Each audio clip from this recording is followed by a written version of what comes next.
silver story goes far deeper than gold.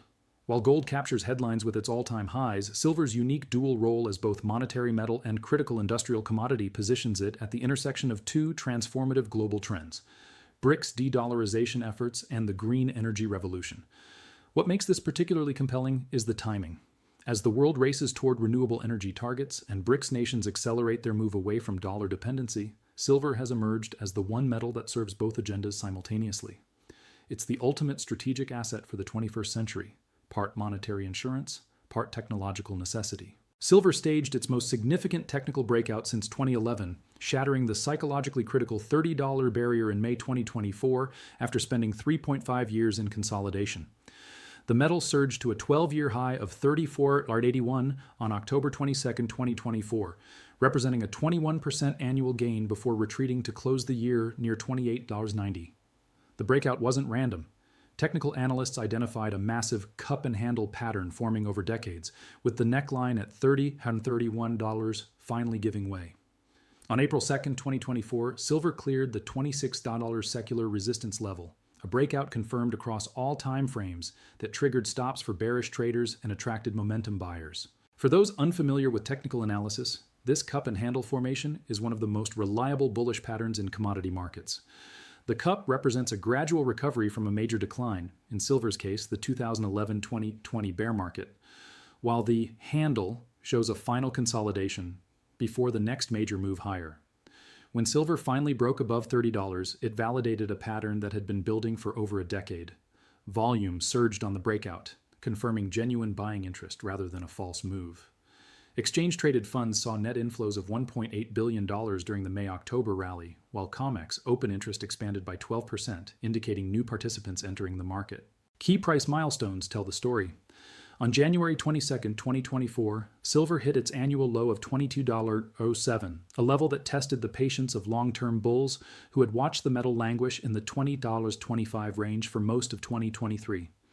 Between May 17, 2024, the metal broke through above $30, reaching $30.33, its highest level since 2012, a moment that sent shockwaves through commodity trading desks from London to Shanghai. The peak came on October 22, 2024, when silver touched $34.85, $35.07, catalyzed by the Fed's September 50 basis point rate cut, which caught markets by surprise and triggered a massive rotation into hard assets. By December 2024, the price retreated to the $28.85, $31.92 range amid profit-taking and hawkish Fed commentary suggesting that interest rate cuts might pause in 2025. Despite impressive gains, silver remains approximately 40% below its 2011 peak of $48, while gold set 40 new all-time highs throughout 2024, repeatedly breaking above $2,700 per ounce. This divergence explains why many analysts believe silver's biggest moves lie ahead. The last time we saw this kind of disconnect between gold and silver was in 2019-2020, and when silver finally caught up, it delivered a 140% rally in just 12 months. History may not repeat, but it often rhymes, as they say in commodity circles. The most consequential development occurred on September 30, 2024, when Russia's draft federal budget revealed plans to add silver to state reserves for the first time in modern history. The budget allocates 51 billion rubles, approximately $535.5 million, for precious metals purchases over 3 years.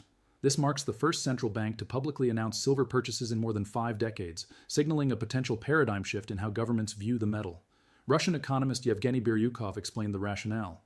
For BRICS countries, gold is a tool to protect against sanction risks, a response to the unreliability of traditional partners, and a tangible asset recognized for thousands of years. Let's put this in perspective. Central banks have been accumulating gold for decades, but silver, that's virtually unheard of in the modern era. The last time we saw coordinated government silver purchases was during the strategic stockpile buildups of the 1960s and early 1970s, before the Hunt brothers attempted to corner the market in 1980. Russia's move represents a dramatic departure from conventional central bank asset allocation, which typically focuses on gold, foreign currency reserves, and government bonds. By diversifying into silver, Russia is making a statement: precious metals beyond gold have strategic value in a multipolar world order. The timing is particularly significant given Russia's isolation from Western financial systems following the 2022 sanctions. With approximately $300 billion in foreign exchange reserves frozen by Western nations, Russia has been forced to rethink its reserve strategy entirely. Silver offers several advantages. It's more abundant than gold, making large-scale accumulation easier. It has substantial industrial demand, providing underlying value support, and it's less scrutinized than gold by international watchdog organizations. Moreover, Russia's domestic silver production gives it a natural competitive advantage in building reserves without depending on foreign suppliers. Russia simultaneously spearheads the BRICS Precious Metals Exchange proposal announced at the October 2024 Kazan summit. The exchange would trade gold, silver, nickel, platinum, and palladium outside Western markets like the LBMA and COMEX, potentially launching at the July 2025 Rio summit. Russia possesses the world's second-largest silver reserves at 92,000 metric tons and produced an estimated 1,200 metric tons in 2024. The proposed exchange represents more than just an alternative trading venue. It's a direct challenge to the pricing power that London and New York have wielded over precious metals for more than a century.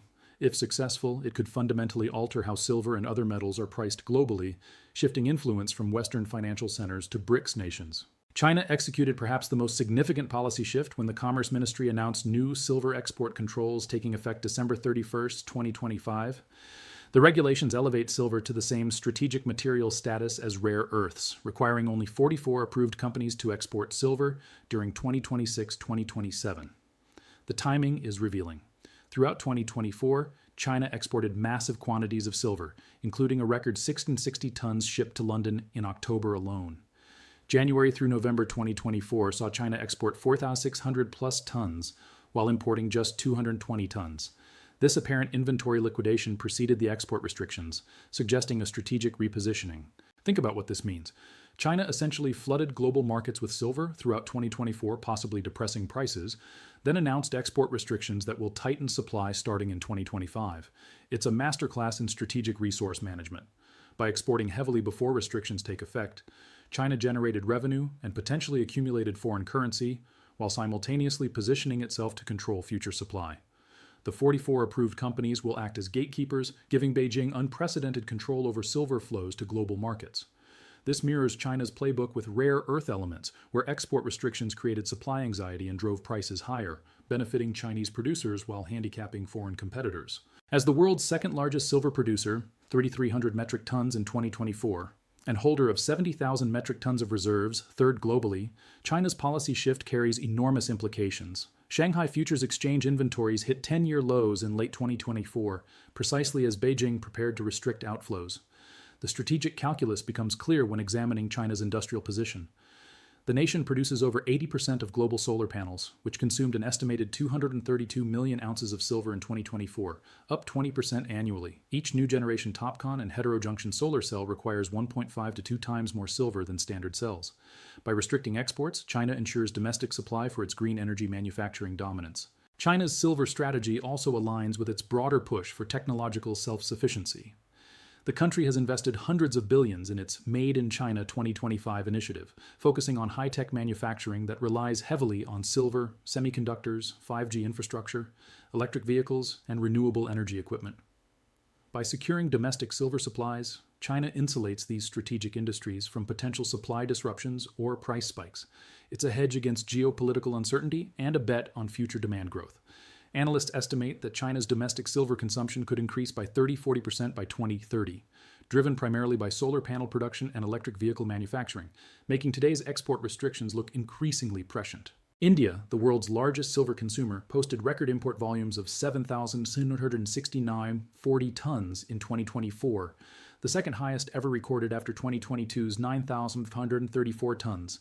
The January-April 2024 period alone saw 4,772 tons imported versus just 455 tons during the same period in 2023.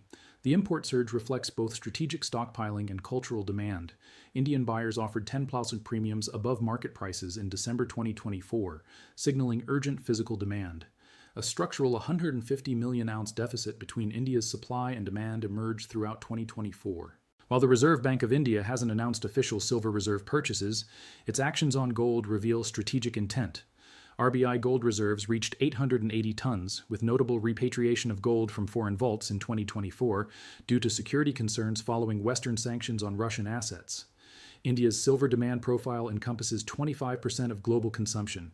Industrial applications account for 42.9 million ounces, electrical electronics 19.1 million ounces, and jewelry fabrication 87.9 million ounces. Rural households continue accumulating silver as a traditional store of value, a cultural practice accelerating amid rupee volatility. The argument for silver as a strategic asset centers on its unique dual demand profile that gold lacks. While gold serves primarily monetary and investment purposes, over 95% of demand, silver's demand splits roughly 60% industrial and 40% investment. This creates multiple demand drivers and a floor under prices even when investment sentiment weakens. The gold-silver ratio tells a compelling story of relative undervaluation. In late 2024, the ratio hovered at 80-90.1, meaning it took 80-90 ounces of silver to purchase 1 ounce of gold. The historical average since 1900 ranges 50-67.1. When the ratio reached 125.1 during COVID in March 2020 and subsequently compressed, silver outperformed gold by a factor of 3x over the following 12 months. Industrial demand fundamentals strengthen the case. Silver's irreplaceable role in green energy creates structural demand growth absent in gold. Solar photovoltaic demand reached 197,232 million ounces in 2024, representing 29 to 30% of industrial demand and growing 20 to 25% annually. Electric vehicles require 25 to 50 grams of silver each versus 15 to 28 grams for combustion vehicles, 67 to 79% more silver per vehicle. For 5G, AI, and electronics, silver's highest electrical conductivity among all metals makes it essential for next-generation technology. By 2030, solar alone could require 250-300 million ounces annually. The International Energy Agency forecasts 3,200-4,400 gigawatts of additional solar capacity by decade's end, each requiring substantial silver inputs. The silver market recorded a 148.9 million ounce deficit in 2024, the fourth consecutive year of undersupply. The 2025 deficit is projected at 117.6 million ounces, extending the shortfall to 5 years. Cumulative deficits from 2021-2025 approach 820 million ounces, equivalent to nearly a full year of global mine production. To put this in perspective, that's 820 million ounces consumed, but not replaced by new production.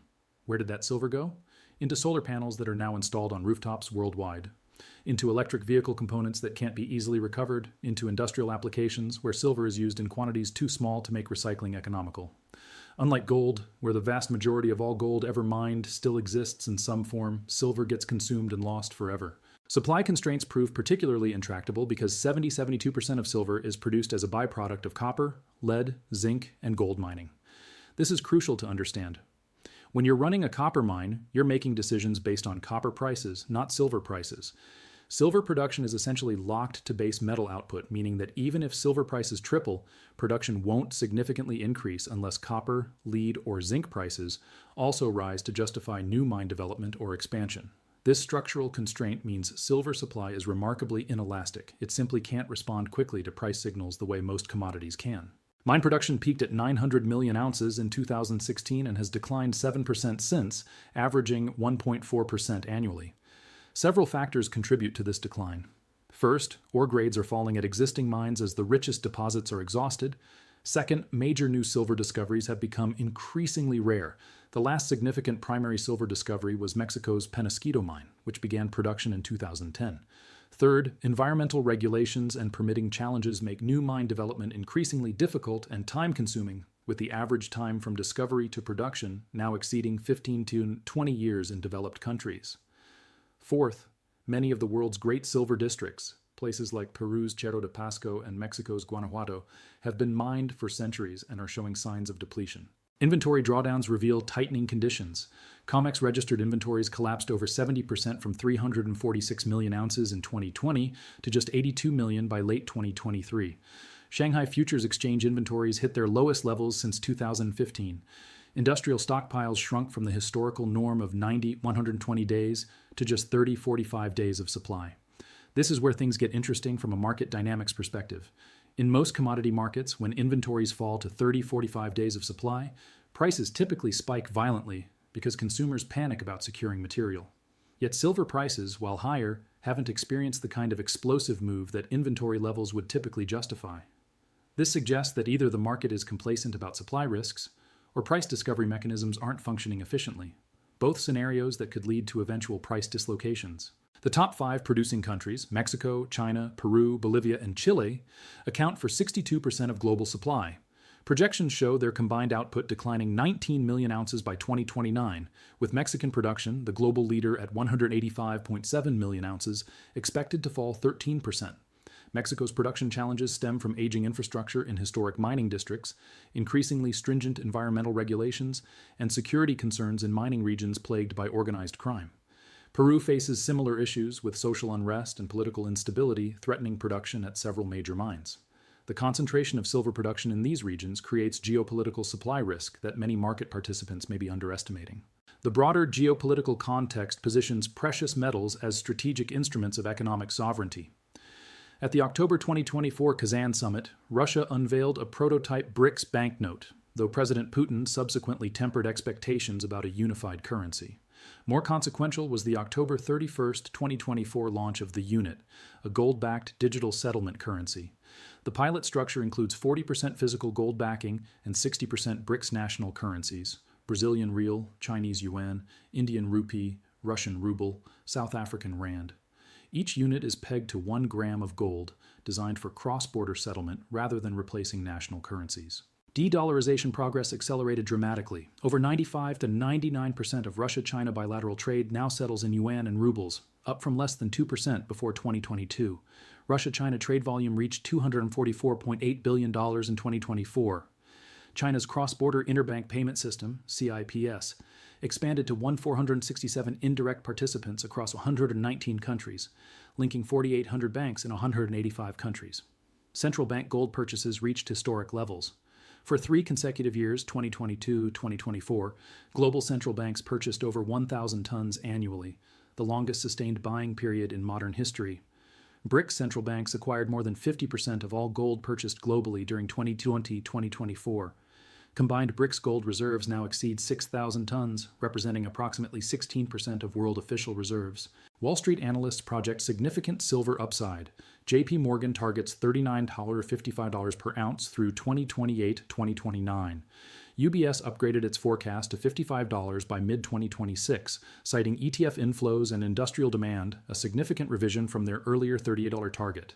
Bank of America sees a $50.65 range, while Citigroup's bull case reaches $110 for late 2026 based on potential acute physical shortages. Independent analysts project even higher. Craig Hemke of Sprott Money anticipates $100 per ounce by mid to late 2027, noting, "The gold price has doubled since March 2024. A similar move in silver will take price to $100."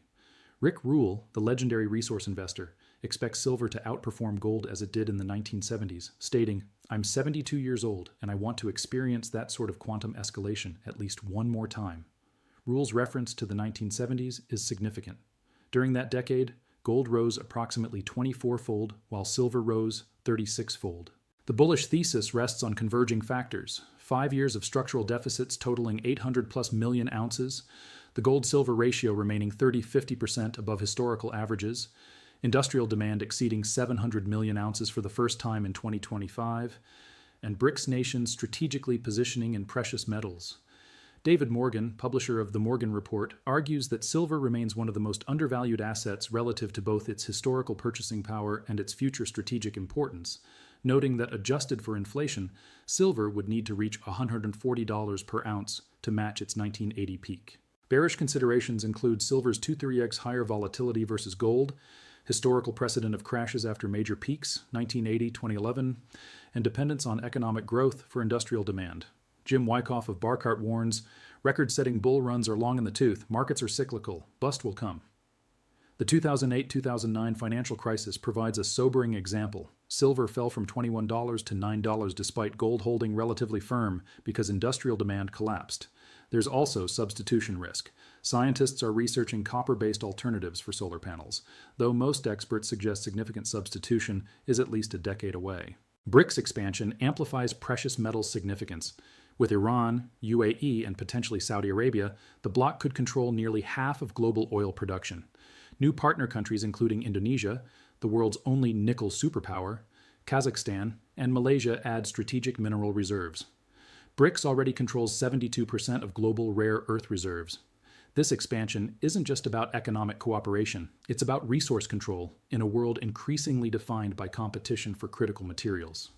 As the energy transition accelerates and technological advancement continues, control of strategic minerals becomes as important as control of oil was in the 20th century. The proposed BRICS precious metals exchange would challenge the century-old London fix pricing mechanism, criticized as non-transparent and dominated by Western banks. Creating a BRICS gold price benchmark and eventually silver pricing represents direct challenge to Western financial architecture. Silver's elevation to critical strategic status, the U.S. added silver to its critical minerals list in 2025 for the first time, validates the metal's importance beyond monetary speculation. Both East and West now recognize silver as essential for technological and energy security. This recognition creates an interesting dynamic. For decades, silver existed in a kind of limbo, not quite as prestigious as gold for central bank reserves, but too valuable industrially to ignore completely. That ambiguity is ending. The U.S. critical minerals designation means that American policymakers now view silver security the same way they view rare earth security or semiconductor supply chains. China's export restrictions mean Beijing views silver as a strategic lever in potential future conflicts.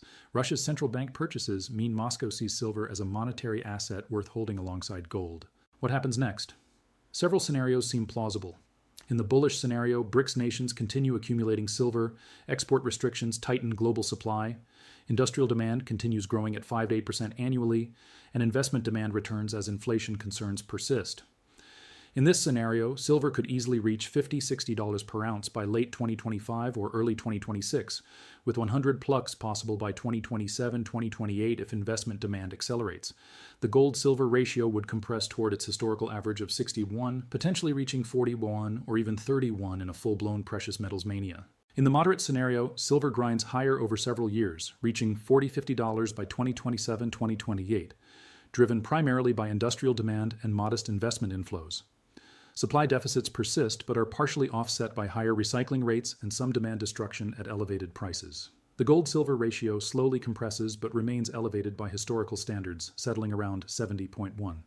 This scenario assumes continued economic growth, steady progress on renewable energy adoption, and no major supply disruptions. In the bearish scenario, a global recession crushes industrial demand, BRICS accumulation proves less impactful than anticipated, and silver falls back below $25 per ounce. Investment demand fails to materialize as rising real interest rates make holding non-yielding assets less attractive. The gold-silver ratio expands back toward 100.1 as silver's industrial demand weakness outweighs its monetary premium. This scenario seems less likely given current supply dynamics, but cannot be dismissed, particularly if central banks pivot toward aggressive tightening to combat persistent inflation. Perhaps most importantly, silver sits at the nexus of three megatrends that will define the next decade: deglobalization and the rise of commodity nationalism, the energy transition and green technology revolution, and the gradual shift away from dollar hegemony toward a multipolar monetary system. Silver is uniquely positioned to benefit from all three trends. As countries prioritize resource security, silver becomes a strategic commodity. As solar and EV adoption accelerates, silver becomes indispensable. As central banks diversify reserves beyond dollars and euros, silver offers a monetary alternative that's more accessible than gold. For investors, the question isn't whether silver is important. That's increasingly clear. The question is whether current prices adequately reflect that importance. At roughly $29 per ounce, silver trades at levels first reached in 2011, despite 13 years of cumulative inflation, unprecedented industrial demand, and strategic accumulation by major powers. Adjusted for inflation, today's silver price would need to reach $38 just to match 2011's purchasing power, suggesting significant upside potential if historical valuation metrics reassert themselves. The silver story is ultimately about scarcity, strategy, and a shifting world order. BRICS nations aren't accumulating silver on a whim. They're positioning for a future where control of strategic resources translates directly into economic and geopolitical leverage. Western nations are belatedly recognizing the same reality, as evidenced by the U.S. adding silver to its critical minerals list. Between BRICS accumulation on one side and Western resource security concerns on the other, silver finds itself in the rare position of being desired by all major powers simultaneously, a dynamic that historically has led to significant price appreciation. As we close tonight's coverage, the key takeaway is this: silver's breakout above $30 in 2024 may have been just the opening act. With structural deficits persisting, industrial demand accelerating, and geopolitical forces aligning to support strategic accumulation, the stage is set for silver to deliver the kind of returns that precious metals investors have been anticipating for years. Whether we're in the early stages of a generational bull market or witnessing another false dawn remains to be seen. But one thing is certain, the world's major powers are betting on silver, and they're doing so with increasing conviction. For investors paying attention, the message is clear. BRICS' secret weapon might not be gold after all, it's silver, and the price breakout we've witnessed so far may be just the beginning. Current prices and performance, December 2024, silver close at 28.90 Oz at 2024, high 34.85, October 22, 2024, gain plus 21%, gold-silver ratio 80.91, historical average 60.67:1, BRICS silver actions, Russia, $535 million allocated for silver purchases, SEP 2024, China, export controls effective DEC 31, 2025, 44 approved exporters, India, 7,669 tons imported, 2024 record, BRICS Precious Metals Exchange, proposed October 2024, potential July 2025 launch, supply-demand fundamentals, 2024 deficit, 148.9 million ounces, fourth consecutive year, 2021-2025 cumulative deficit, 820 million ounces, industrial demand, 680.5 million ounces, record, 59% of total, solar demand, 232 million ounces, 30% of industrial, price targets, JP Morgan, 39.55 Oz, UBS, 55 Oz, mid-2026, Citigroup bull case, 110 Oz, H2 2026, Craig Hemke, 100 Oz, mid-late 2027, geopolitical context, Russia-China trade, 99% in local currencies, BRICS gold reserves, 6,000 plus tons combined, central bank gold purchases, 1,000 plus tons annually, 2022-2024. The unit pilot launched October 31st, 2024, 40% gold backed.